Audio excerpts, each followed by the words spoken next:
So, hi mga kaps, kumusta? Sana sa buting kalagayan at malulusog yung pangangatawan. Naku, alam nyo na ba nangyari? Ha? April Fools ngayon. April 1. Siyempre, maraming mga nag-post sa Facebook at kung saan sa social media platforms na kung saan puro mga pranks, mga pangloloko lang, mga trip-trip lang. Baka joke time ng April 1 eh. So, dahil sa ganitong sitwasyon, yung Taragis na page, yung may Tokoyaki bomb na talagang tinatangkilik rin ng masa, nag-post ng April Fools nila na kung saan nagpagawa sila ng post na gusto mo ba ng 100K? Tapos meron siyang sinabing, kunin mo ang logo ng Taragis, ipatato mo sa noo, kung sino ang unang makaka-send sa amin ay ang mananalo ng 100,000. Tapos, pag kinlik mo ang video, ilalabas naman talaga na mayroon nakalagay na April Fools. Okay naman yun, di ba? April Fools naman kasi ngayon. Kaso nga, ang problema, hindi tayo lahat dito sa Pilipinas, makakaintindi namang April Fools na yan. At ito na nga nangyari.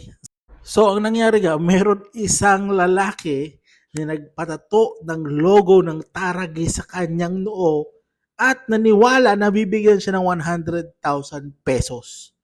Yun, may isang taong gumawa ng April Fool's post nila at hindi talaga naintindihan na joke time lang pala ito. At ito naman ang statement ng Taragis. Our April Fool's Day post was published earlier in the day.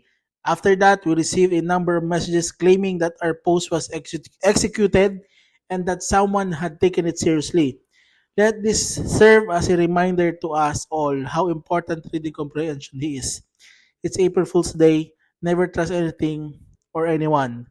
The same as any other day. Once more, Taragi Takoyaki is not accountable for the events that occurred. Thank you. So, according nga dito sa post nila, mukhang sinisipa nila si Kuya.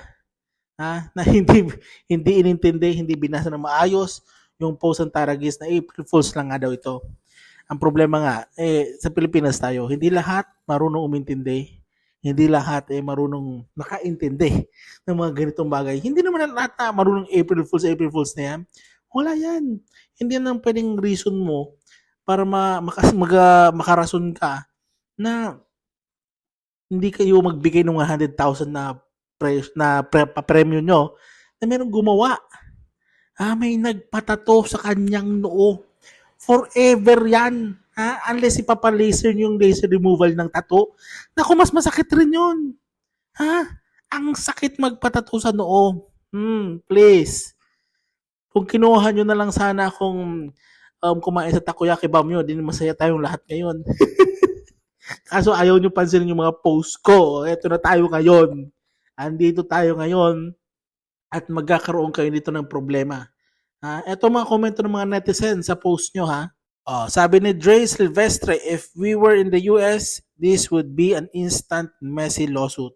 Kasi alam nyo actually, kung ito ay hindi talaga gawa ng paraan ng Taragis na maresolbahan ang problemang ito, nako, didiretso to sa tulpo. Tulpo na naman to.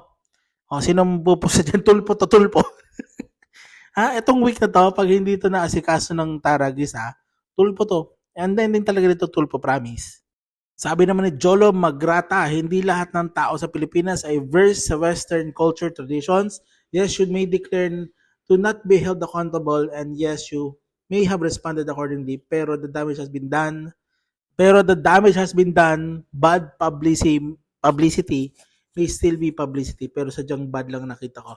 Pero actually, sa post naman ito sa comment ni Jolo Magrata, itong bad publicity to, nabubulol na naman ako. Itong bad publicity na to, makakatulong rin to sa Taragis. Kung susolusyonan nila agad ang problema o ibigay na nila 100K kay Kuya. Kasi lifetime tong tattoo na to, guys. And maganda rin to kung talagang bibigyan nila ng premyo. Ibigay nyo na. Binibigyan nyo ng mga influencer na wala na makakwenta-kwenta, di ba? Ang pera. May TF, ibigay nyo na rin to kay Kuya. Lifetime ko yung ipopromote ni Kuya. Sabi naman ni Eman kadinong. Kahit saan korte mo dalhin yan, walang April Fools doon. You're accountable for that, Taragis. Tingin ko naman, hopefully hindi makadaan sa korte kasi sayang ng oras, sayang rin ng pera. Yung pera nga gastusin nyo, yung oras ay ibibigay nyo dito, nako, ibigay nyo lang 100k tapos ang problema. O, di ba? Win-win. Malaking publicity to para sa inyo, Taragis. Mas lalo kayong sisikat. Sabi naman ni Armily Cortado, not accountable, bakit may paganyang post pa kasi? Ginusto nyo may maloko, di po lahat sa FB nakakaintindi ng April Fool's Day. Natuwa po ba kayo nang manalaman yung naloko nyo si Tatay? PS for me, hindi bobo or reading comprehension ang wala si Manong. So, sa akin naman, patungkol dito kay ate, tama naman siya. Hindi talaga lahat marunong naintindihan yung April Fools. Pinost nyo rin to, ginusto rin nyo na makaloko ng tao. Ito, sineryoso ni Kuya. Hindi nagka-leche-leche na lahat, di ba? So, sabi naman ni Sammy, you're pretty much accountable for it. Not everyone knows that what is April Fool's Day is.